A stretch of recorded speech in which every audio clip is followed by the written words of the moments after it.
From the studio of WTAP Plus, sit back as we introduce you to some of our area business owners. This is Mid-Ohio Valley Main Street, Small Business Spotlight, with host Stephanie Plant. Hi, welcome back to the Mid-Ohio Valley Main Street. I'm here with Tracy from Parkersburg IT. Thank you for joining us today. It's great to be here. So Tracy, walk me through an introduction here of Parkersburg IT and a little bit about yourself. Sure. Well, my name's Tracy Province, and I am one of the owners of Parkersburg IT. For 28 years, we operated as Pitt Computers, so you may recognize that name. However, we changed the name recently, and it's to better reflect the range of services that we provide. Is just a little broader term, and we're expanding some of our business services, thus Parkersburg IT. Okay, very good. So I'm just interested in hearing and learning a little bit. How did you get started 28 years ago? Mm-hmm. Well, my husband, Gary, who's also one of the owners, his sister, Brandy, and her husband, Doug, we started the business together. Gary actually had the initial interest in computers in general and kind of drug us into it.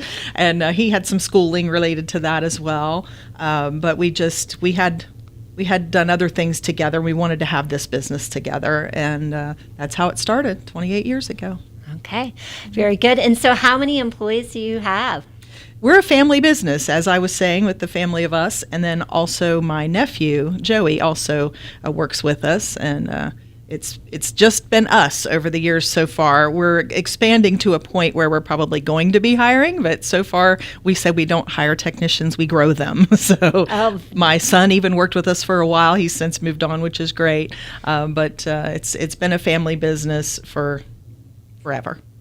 Wow, that's wonderful. Mm-hmm. So walk me through some of your services and maybe from where you started to where you are today. Sure. So when we first started out, we were primarily building and fixing computers, and thus the name, Pitt Computers.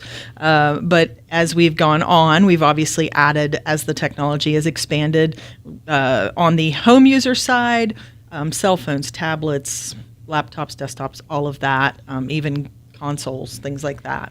And then, but on the business side, we do a lot with networking, still with computer help, with wiring and security and backup, data backup, that kind of thing. So it's really a wide range of services, and we've kind of tweaked what we do over the years as the technology advances.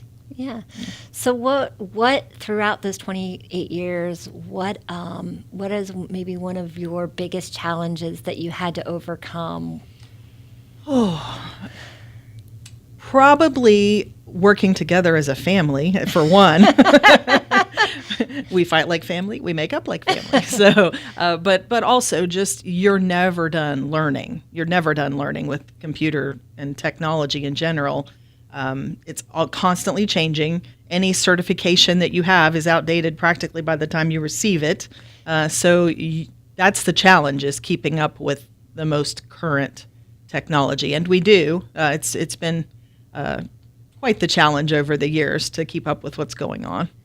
Yeah, I can't even imagine. Yeah, because as we sit here, like you say, it's changing. Yeah. The landscape is changing to what we know it. Absolutely. So, yeah. And now with the business side of things, managed IT, where we're remotely monitoring people's systems and a business network systems, updating and doing all of those things remotely now instead of even having to be there. So, and then when they really need us to come on site, we do that as well. So, and the cybersecurity factor, which is becoming a big thing now.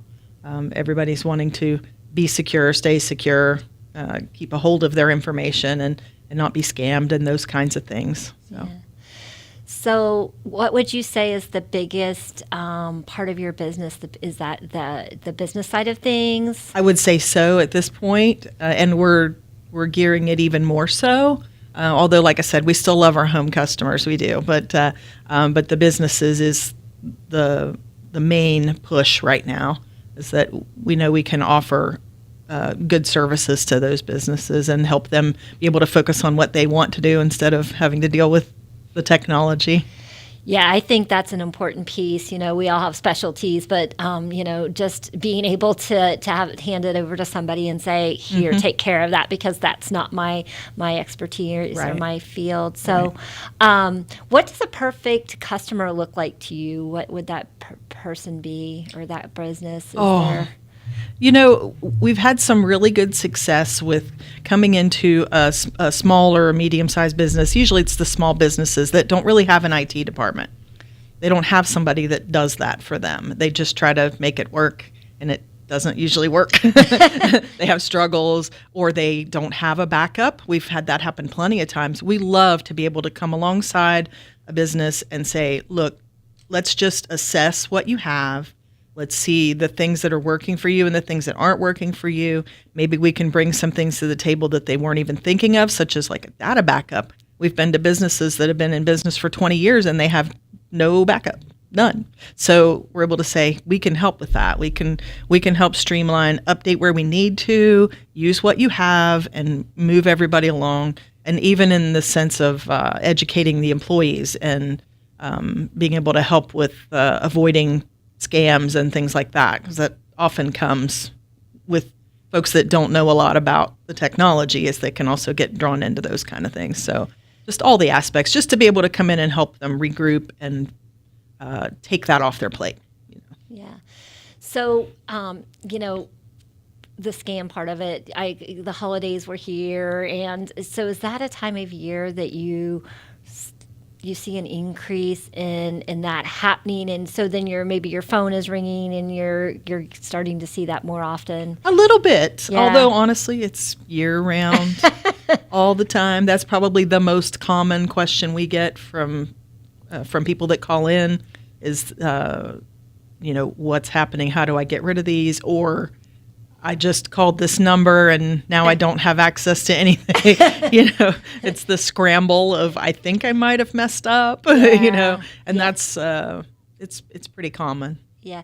So if we were to, if we could get a word out about what you do, is maybe being able to come in from the very start to set up so that doesn't happen to somebody would be really ideal. Yeah, so, absolutely. Yeah. Mm-hmm. So, okay. So you started out as Pitt Computer.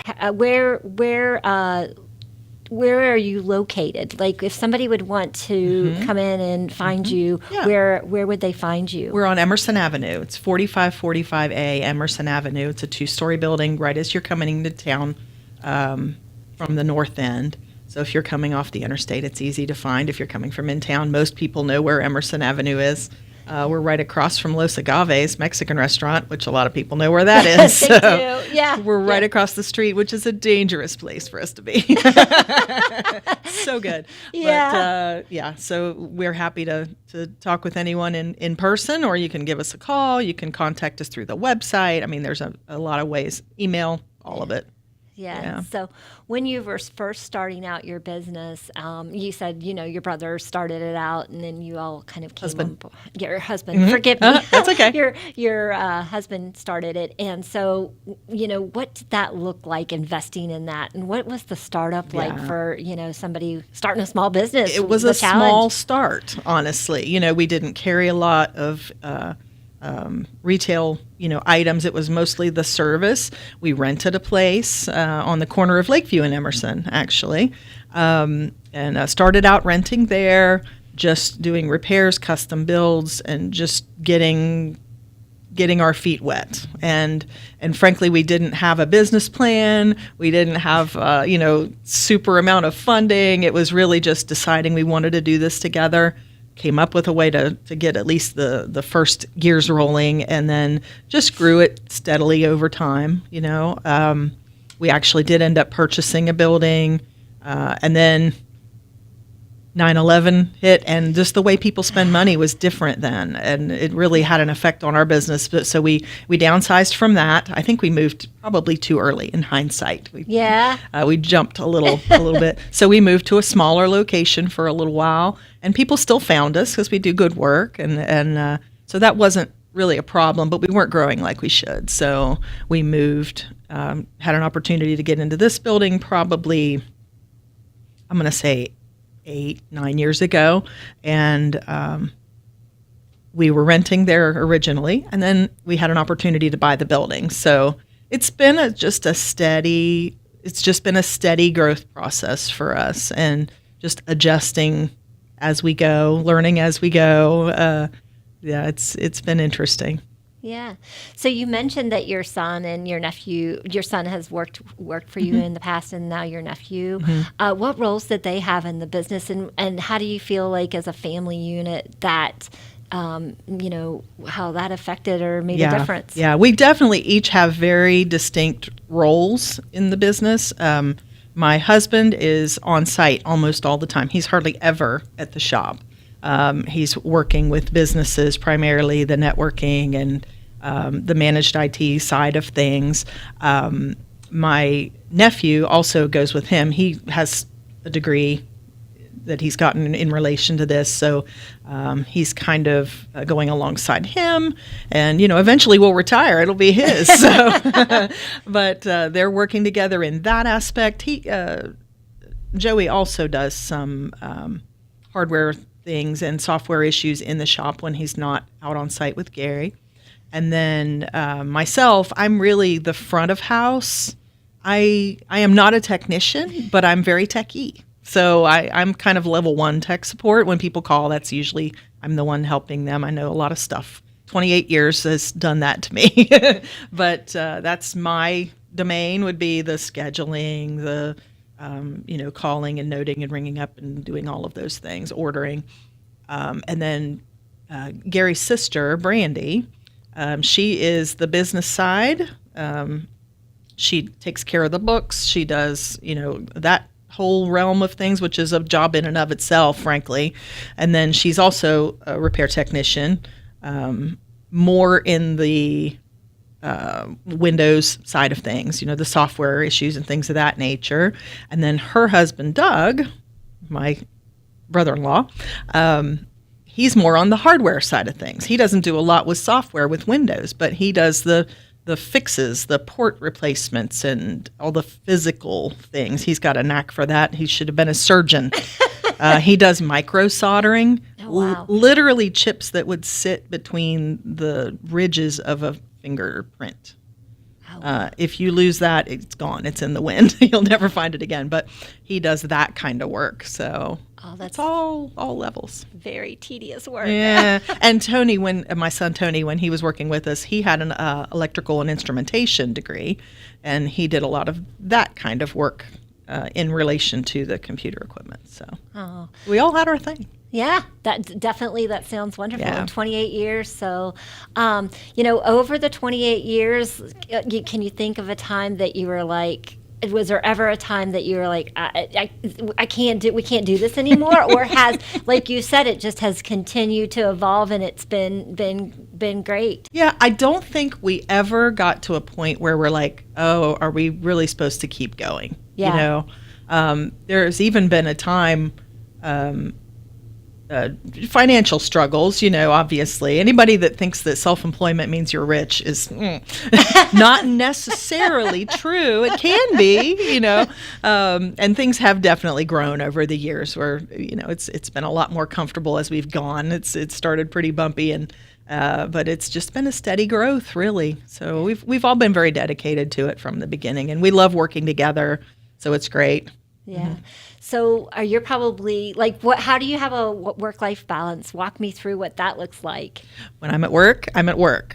When I'm at home, I'm at home. I think that's a good rule of thumb. Yes, we work long hours sometimes, and being the owner, there's really no buck to pass. It just needs done, and you just do it. But yeah, we do have a distinction between, work and home, and we don't cross the two very often at all. It just keeps things a little less stressful. Yeah. So what do you do for fun? Like, what are some of your hobbies? I'm a worship leader at our church, and Wonderful. I'm part-time staff at Porterfield Baptist Church, and I enjoy doing that immensely. And pretty much all of us at the shop are involved in ministry in some way. So yeah, Yeah. it's a good side gig, right? I love Not it. at all. I love it. No. So, so, are there any particular services that you would like to talk about and focus on? Maybe that we could talk to and maybe educate our listeners out there. Maybe something that they don't know that you would love to say, hey, this is what I would love for you to know about this. Right. So, like I said, most of the calls we get are scam related. Yeah. Like I'm seeing this email saying that somebody purchased something, or I purchased something for $400 and they're going to renew this, whatever. They get the messages, or they'll have something flash on the screen, things that are scary, and if I could tell the whole Mid-Ohio Valley one thing, it would be never, ever, ever call the phone number that's on the screen. Never, ever. It's always bad. So, never call. they're not Microsoft. You can't even find a number for Microsoft generally. All the big companies, they all are going to chats and forms and things you fill out to communicate with them, and just don't call the number. Don't call the number. Yeah, call us instead. Call us. What are some of the most common scams that you're seeing out there? I know I personally have gotten things that says I can't be delivered, and I know not to click on it because it says you PCS or something. Right. But I know that's one. They're getting better. It used to be that you could tell something was a scam because it didn't use proper grammar, or the logo wasn't quite right, things like that would kind of give it away. And now they're getting a lot better at it. So it really looks legitimate. They're using all the logos. The addresses and phone numbers would even be legit, but the link that you're clicking on was not legit. So it's harder to tell. I just say that if you ever see something that talks about a purchase, well, you go to, say it's an Amazon purchase. Well, do you have an Amazon account? If you don't, ignore it. Or if it's an email you're getting from something, look at the actual email address. Does it have the name of the company at the end of it, or does it have a bunch of random characters and then something else? And there's little ways that you can work your way through those. And if all else fails, hold that power button down to just turn the computer off, Okay. And then when you start back up again, It'll be gone. it'll more than likely be gone. When you go back on the internet, it says, wow, you shut down in a hurry. Do you want me to put that page back up? And you're like, no. Yeah. And then that saves a lot, but just being discerning and, quite frankly, consider everything a scam until it's proven otherwise. You kind of have to be that way now. Yeah, I know one of the ones that we've seen a lot of is cell phones messages coming through posing as a cell phone company. So, yeah, so I know that's one out there. And not giving codes. You know how you have to have those two-factor codes all the time now to get into websites and so on. Is somebody will say, I'm with so-and-so, let's say their bank, and say, okay, so to confirm that it's you, I'm going to send you a code, and you let me know the code, and I'll know it's you. I'm like, nope. Nobody gets the code. Nobody gets just the me. codes. Yeah. If they're really the bank, they don't need the code. They'll know who you are. Yeah, that's correct. Yeah. And this is not only on the home user side, but even with businesses, there are spoof emails that come through that pretend like there's a purchase order for a company, and we need to remit payment, right away, and here's the link, and you can take care of it. And then the rest is history. So it's on all ends. Yeah. They're figuring out that the antivirus software is handling the viruses. So now they're concentrating between the keyboard and the chair. They're working on getting you to act and do certain things to get them information or money or both. And, So walk me through what a day today looks like in your business operation from maybe from your standpoint of view, because I know each one of you have different roles. So what does that look like for you? Right. So at the beginning of the day, we're open early because we're 8 to 7 through the week, and then 10 to 2 on Saturday. And so we start earlier than some businesses open because that does give us a little bit of time to do some things that don't happen when you're getting phone calls and people. So I'm doing a lot of getting things together for service calls to get Gary and Joey sent out the door. We're looking at the computers we have for the day. Is the bench full? Do we need to move things around? Making sure we have the orders coming that are supposed to be. I take many calls in a day and schedule a lot of service calls. Yeah. Typically, it's probably, I'm going to say, more in-store than on-site, but the on-site places are larger businesses often, so that's a full day for him. Yeah. Yeah. But just working through questions that people have, quotes, ordering, all the things. Yeah. And of course, each person's doing, like I was saying, they're all doing their own Different things. their own role, Yeah. So Yeah. yeah, it's a busy day, but good.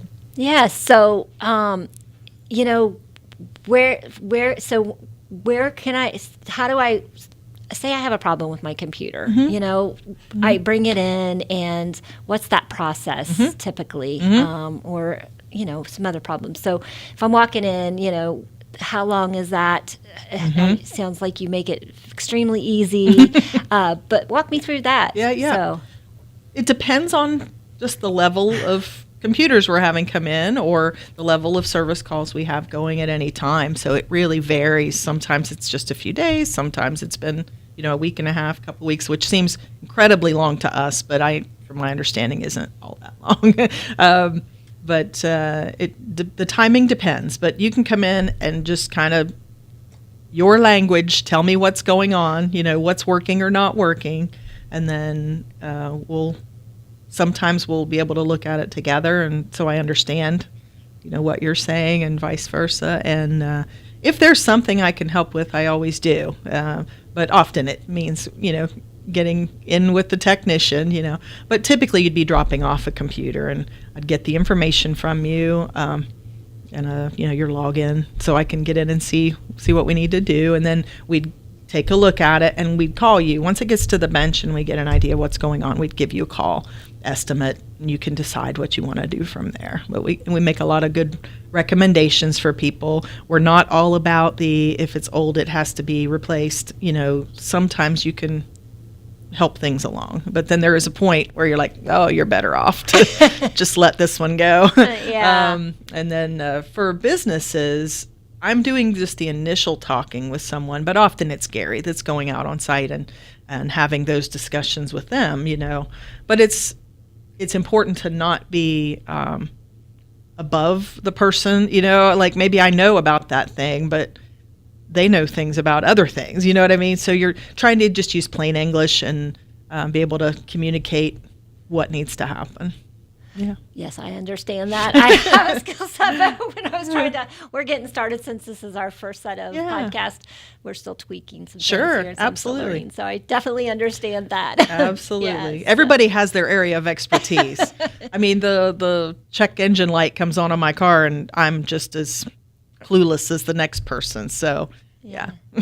So tell me what you have plans, if there's anything happening in the future, on the horizon, anything new happening. I know you said that there's some potential growth. Yes, this is a very exciting time for us, actually. It's kind of the next phase where it's kind of been, rolling forward gradually, and we feel like we're just ready to launch, to go into a new phase. So especially, with the new name, obviously, it's been an exciting time.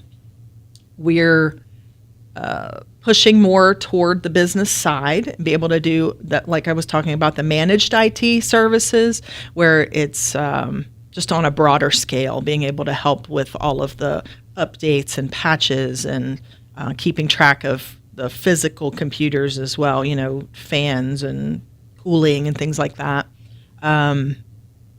And doing it on a different scale than we'd been before. So we've always had a number of businesses that we've had, maintenance contracts with, where we go out regularly and check their equipment. And this is kind of the next level of that. It can be like a tech support help desk as well. There's a lot of things tied in with the managed IT services. So that's what we're most excited about, is really just being able to do more for area businesses. Yeah. So when you go through a name change, walk me through that. Was that like a whole challenge? Because, So you know, I have to give a couple of shout outs. yeah, absolutely. Jim Sweezy. Yeah. Yeah. Do you know? I Yeah. do know Yes. Jim. Yes. Everybody knows Jim. Yes. Yes. He's great.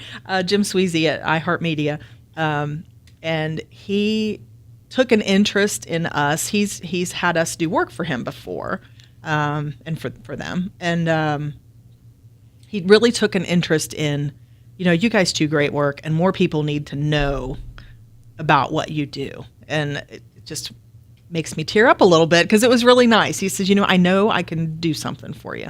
And he helped us talk through a few things, and just helped us kind of focus a little and say, you can move forward on these things that are going to help you the most. And maybe there's some things you've been doing for a while that you don't really need to do anymore. Just helping us understand. And he's also been very instrumental in the name change. Mike Arbogast at 1111 Media. He's in Morgantown area, but he's been helping with the new website, the new logo, which we love, with the little power button on the P. I love the logo. Yeah, you can't see it, but isn't it's it great? Yeah. Yeah. But both of them really have been very instrumental in helping us with the name change. Is crazy. I mean, you have to do so many pieces to make that, and it's just a DBA. I mean, but it's it was a big step when he first talked to us about changing the name, and he says, people don't know. They think that you do computers, and you need to be able to convey better that you do so much more than that, and really helped us make the step. When he first talked about changing the name, and I said, 28 years, Jim, 28 years. But he stuck with us and guided us through. So it's been nice in that sense, because frankly, we really have been learning a lot on our own, really on our own. And it's been nice to have a little outside input, We would get feedback from our customers, which we very much appreciate. And it's almost always good feedback. We really do our best to do the right thing all the time. And it's helped us over the years. We've done very little advertising. So we really rely on the community, on them being able to share with their friends and their family, when somebody needs something, whether it's in the business sense or the home sense, that our name would come up often, even with not enough advertising, frankly. That's probably a mistake we've made, in the beginning, but relying on the community to let us know what they need, when they call. And we're getting more calls about blank, well, maybe we should consider offering something in that realm. And so it's a growth process for sure. Yeah. Well, and I think in any business, it takes time and it takes patience, and definitely. So now that you've rebranded to Parkersburg IT, have you seen a difference when people walk in that they understand more broadly what you do? Yeah, we've gotten some just new customers, frankly, especially business. When you get that IT in there, it reads differently to a business than it does. So yeah, we've gotten some calls. Just about, hey, we need somebody to handle things. Can you do that? And then we start that discussion. And Gary and Joey usually will come out to the business and say, let's take a look at what you have, and then we'll give you kind of a recommendation and see if we can, work together. Yeah. So, is there anything else before I'm going to ask some rapid fire questions. Sure. But anything before I ask that and we begin to wrap up that you would like to share that I haven't asked?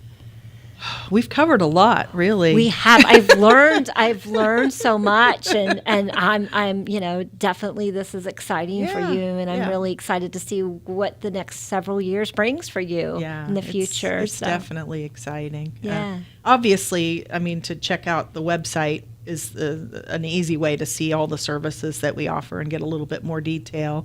ParkersburgIT.com. Yeah. So great. That's a great website. And what is your phone number? 304-422-1748. Okay, very good. And then you said your hours were Monday through Friday, 8 to 7, and then Saturdays 10 to 2? 10 to 2, yes. So you got it. Yeah, so and I think it's great that you offer Saturday hours. That's Yeah. probably extremely helpful. Yeah, So, yeah. The long hours are good, and we're not all of us there all the time. You know, we overlap a little bit, but it makes it so that people that work can come before work, after work, Saturday, you know, that kind of thing. So yeah, it's worked out. Yeah, well, very good. All right. Tea or coffee? Tea. Tea. Okay. Ocean or desert? Ocean. Oh, she really had to think. Yeah, I did because I'm not a water person, but Okay. the beach doesn't. Okay. All right. Theme parks are a good book. Theme park. Okay. What is your favorite theme park? Disney. Disney. It's been a while, but Disney. Okay. Okay. So what Disney park? Because my daughter. Epcot. Yes, they're getting ready to go. I love Epcot. So I love Epcot when they do Around the World. Yep. So and they have I think it's called the Wine and Dine or something, but they have food that's featured from each of that. It's a festival. Yeah. It's a whole theme park in and of itself. I mean, Yeah. it's tremendous. So, Yeah. I'm Yeah. a Disney girl. Disney girl. Okay. Very good. It podcast or good book? Podcast lately. I was a book girl until I wasn't. Yeah. Okay. Okay. Yeah. So what book? What kind of genre do you read? Well, primarily like science fiction, actually. Okay. So still on the techie end, you know. Yeah. And a fun. good Bible. Yes. Yes. And My so favorite reading. yeah. So as a worship leader, what is one of your favorite songs? Oh my. That's hard to say. It changes so much. I've been leading worship for 20 plus years. So Revelation song, still an oldie but goodie that I love. We're modern worship. Yeah. And lately, I Know a Name. Okay. Lots of good songs. Yeah. Yeah. My grandsons are listening to, I'm not going to get it right, Forrest Frank. Forrest Frank. Forrest Frank. Yep. So, yeah. So, yeah. Very good. All right. So, well, thank you, Tracy, for coming in today. Thank you for sharing your business with us today and helping us learn a little more about what you do. And, you know, maybe sometime down in the future, we'll come back together and see how that growth is going. And I really appreciate you today. And thanks again for coming in. Thank you for having me. All right.